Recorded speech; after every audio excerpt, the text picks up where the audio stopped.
அம்மா நீங்கள் சொன்ன மாதிரி இந்த காட்டன் ரொம்ப லேசாக தான் இருக்குது அப்படின்னு சொல்லிட்டு உடனே அவங்க அம்மா சொன்னாங்களா, இல்லை இல்லை, காட்டன் லேஸ் ஆகலை, நீ பலமாயிட்ட அப்படின்னு சொல்லிட்டு.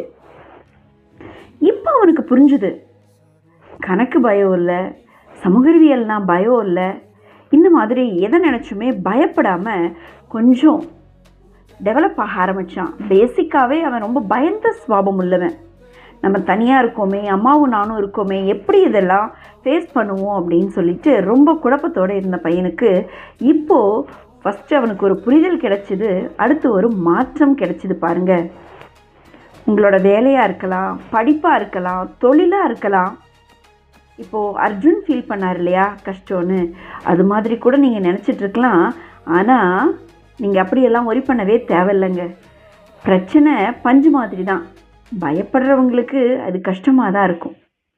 இன்றைக்கி நான் உங்களுக்கு சொல்லிக் கொடுக்குற எளிமையான வாழ்க்கையை வேண்டாதீங்க. இறைவா, எனக்கு இந்த பிரச்சனைகளை மேற்கொள்வதற்கான வலிமையை கொடு அப்படின்னு சொல்லி கேளுங்க ஒவ்வொரு நாளும். சரிங்களா? இன்றைக்கி நீங்கள் சுமக்கிற சுமை நாளைக்கு உங்களை நிச்சயமாக ஒரு வலிமையானவர்களாக மாற்றுங்க.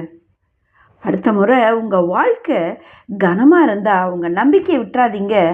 உங்களுக்குள்ளே நீங்களே சொல்லுங்கள், இந்த பிரச்சனைக்கு மேலே